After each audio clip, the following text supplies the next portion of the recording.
Hey, all people. Sorry it's been a minute, but I'm back. And just really quick, even though it's nothing to do with the video, fuck Pedro Pascal. That's all I gotta say about that.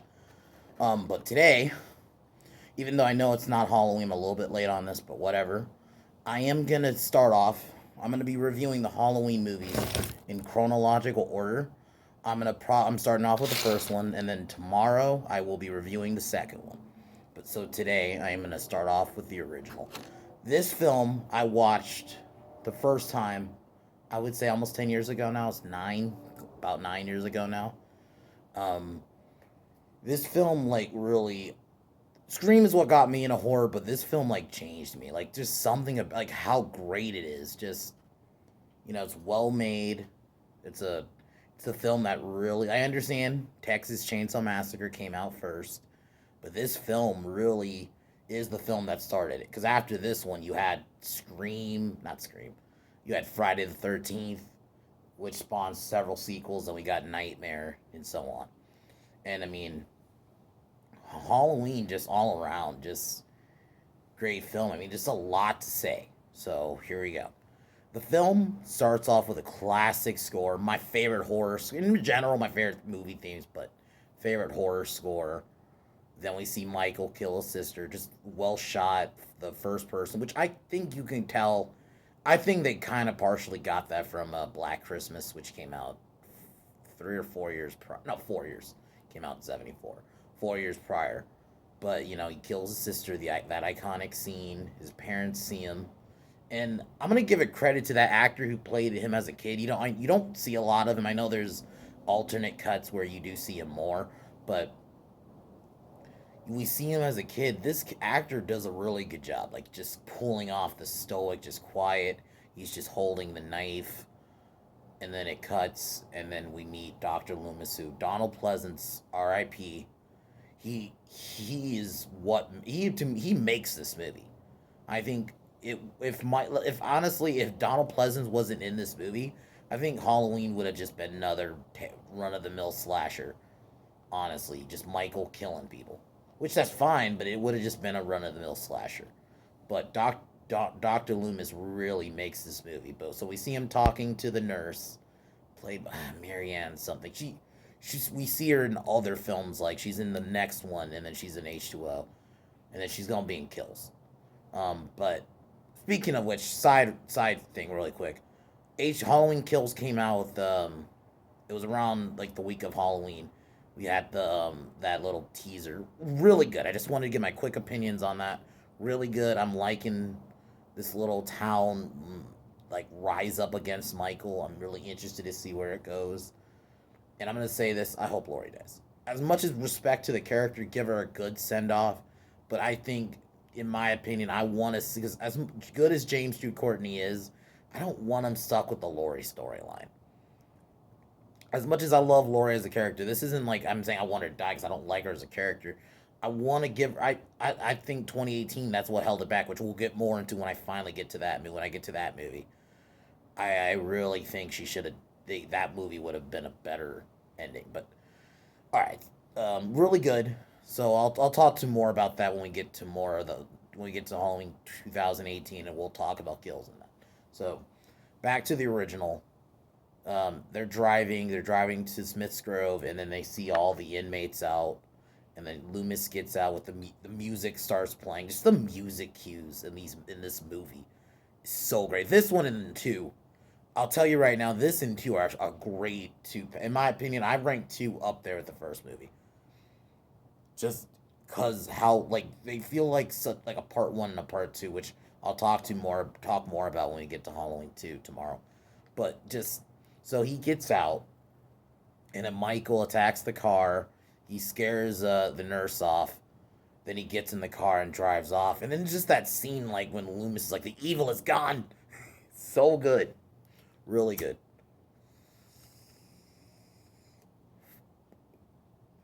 Then we cut to Haddonfield, and we meet Lori, who's I think Jamie Lee Curtis does a good job of playing Lori, like this shy girl, just has a group of friends who are more, like outgoing. And I think Laurie is kind of what's. I mean, I understand there's other characters you can make an argument. There were slashers before Halloween, but Laurie almost is like the template. A lot of the final girls we know later on, like Sydney, Nancy, etc. She is the template. The template does come from her, and so we meet her. Then we meet Tommy, who she's gonna babysit later on, drops off a key at the Myers house. This is where we see Myers really quick, like just a glimpse. I like the little glimpses of him. They don't show him fully on yet. Much of the movie, you see like obviously like him walking and stuff, but you don't see like his mask fully. So she goes to school, and then this is the iconic scene where she looks out the window and he's standing there, and then he disappears. I just love that about this film, and then also then we cut to like a really quick scene where we see Tommy again, and he gets bullied by some kids. They break his pumpkin, and then Myers grabs the kid. The kid runs off, and then Michael's stalking Tommy. Just like those little moments in that movie. Then we meet Laurie's friends, Annie and Linda, who I think are good characters. They're not amazing. Like the acting of them was very okay. Um, but then we also cut to Loomis talking to the Smiths Grove doctors about Michael's escape, and you could just the conviction in his voice. And then he like tells them tells them that you got to tell people where he's going. He leaves off, and then we see Michael again, past Laurie, and like Annie's like, who says something. He stops, and then he drives, and then so Linda leaves, and then Laurie and Annie keep walking, and then we have the iconic scene in the grass, the tall grass, or the whatever that's called, where Michael's standing behind it, and then he goes in it, and then just disappears. Like, and then we meet Sheriff Brackett, who I'm thinking is played by Charles Cyphers, I think is his name. Cyphers, I think that's his name. He's really good, good in the movie. So then I think then it jumps to the night where pretty much everyone's no, I'm dumb. I'm missing something. Loomis is on the phone. I think he's trying to call the sheriff. The sheriff, I don't think, answers, and then you see in the John Carpenter cuts to, you see a body of the engineer or the mechanic or whatever, that where Mike Myers gets his jumpsuit from. Um, so Lori goes home, and then she looks out her window. Michael's there, and then Annie calls her and tells her to get ready to, because they're gonna babysit. So Annie picks her up. They're smoking weed, so that's where like a lot of the tropes for slashers, like teenagers doing drugs and drinking alcohol and stuff, start. And then so they talk to Sheriff Brackett for a second. They drive off, and he talks about a break-in. So this is how. So this is a really like kind of like a throwaway line to show you. Oh, this is how Myers got his mask and stuff. And then Loomis shows up, tries to talk to Brackett, and then you see Myers drive off in the background. They do this a few times. I think they did this in trying to remember which Halloween they also did. They did it a few times, where you see Myers openly just drive off in the background. But yeah, so they get to their destination. Annie's babysitting Linda. Um, Laurie's babysitting Tommy, and then Tommy's talking about the boogeyman, which I think is little things to tell, because they basically are making out Michael Myers as the boogeyman. So Michael is at Annie's house. Well, not Annie's house. He's at Linda's house. Not Linda. Lindsay's house.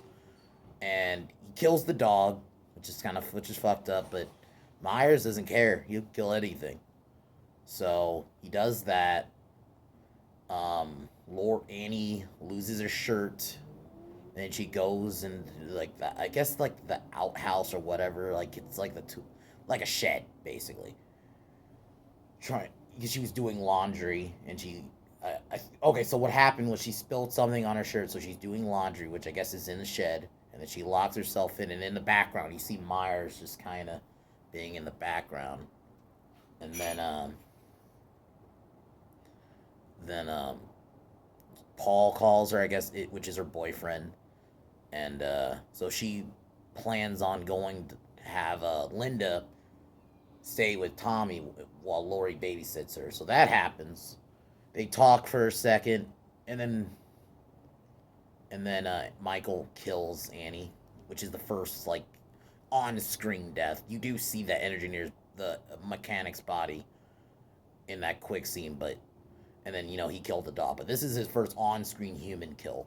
So he strangles her and then slices her throat. Just like, but just like continuing on though. Before I continue, that scene was so good, but also the music in it, just like that sting that always happens when he shows up. Just man, one of my favorite scores. So not even like the theme itself is great. The main iconic theme is great, but also the other music's great. Like Laurie's music, which you hear throughout the movie, is just really good. Like it's all around.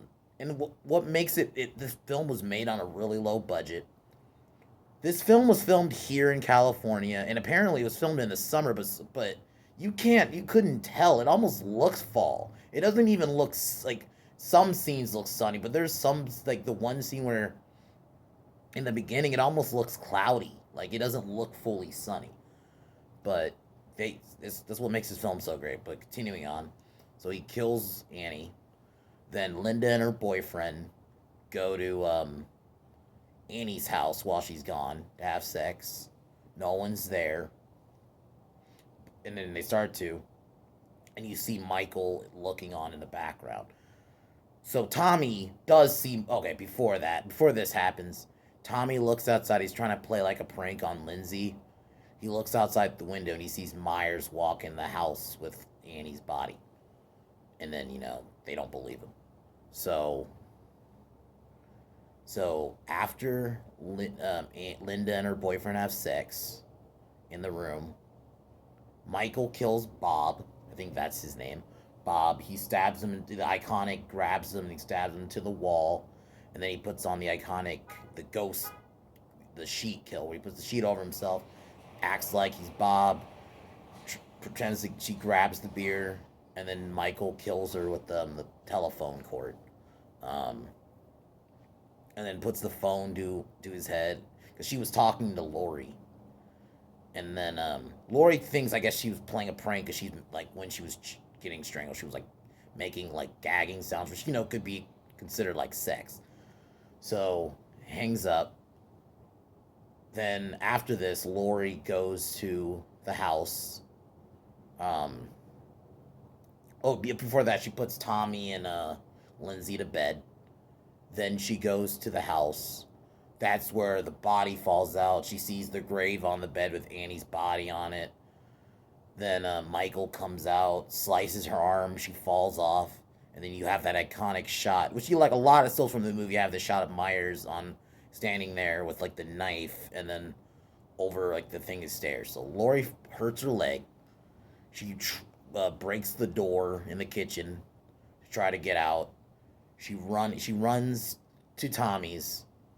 She's like throws something at the window to wake him up, and then she gets in.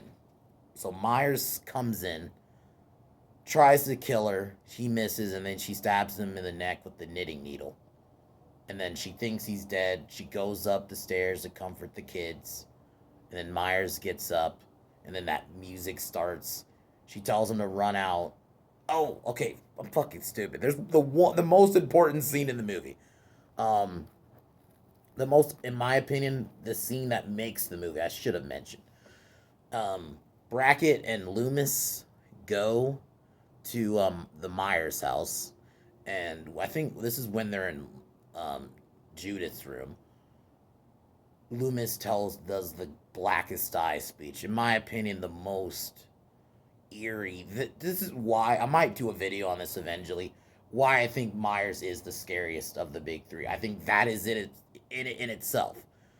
The way Loomis describes Myers it's like, if I'm gonna make a wrestling analogy, kind of like how Paul Heyman describes Brock. We know Brock's strong, but Paul Heyman, the way he describes him, It's the same thing here, just on a bigger scale.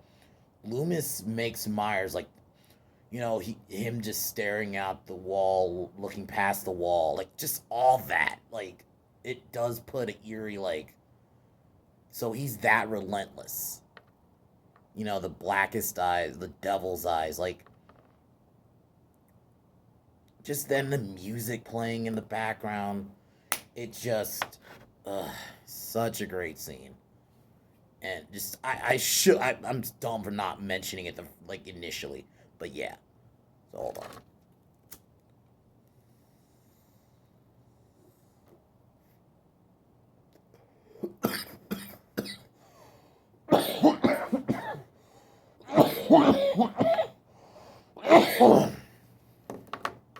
So now Laurie. Now back to the climax of the movie. Laurie goes into the laundry in a not the laundry room, the closet in I guess I'm assuming that's Tommy's room or Tommy's parents' room. Myers walks in. Yeah, and then this is another icon. There's so many iconic scenes in this. When Myers tries to break in, and then she has like the fucking hanger, and he's trying to break in. She stabs him in the neck with it. Oh no, no. I think she either does no. She stabs him in the eye with the hanger, and then she grabs his knife and then stabs him on the side, and then he falls, and then she goes out, and then Myers comes back. He chokes her. Loomis, who just saw the car, goes to the house. This is where we have a quick shot of his face. Loomis shoots him out the window 6 times, and then he falls. We see his body, and then he looks. No, before that, she asks, "Is that the boogeyman?" And he says, "Indeed, it was." And then he looks again, and his body's gone. And then the film ends with the iconic Halloween theme. Man, this is such a great film. This is definitively my favorite slasher film. This might be my favorite horror film. It's just so good, and it spawned a good franchise. I understand there's some sequels aren't great, but the longevity of this franchise, 41 years now. No, 42 years old. It's such a good franchise. I love it, and I'm happy that I became a fan of it. But other than that, before that, rating is 10 out of 10. This film is a 10 out of 10, and then that's it. So that was my Halloween 78 review. Tomorrow, we'll do my Halloween 2 review. And yeah, I'll talk to you guys tomorrow. Peace.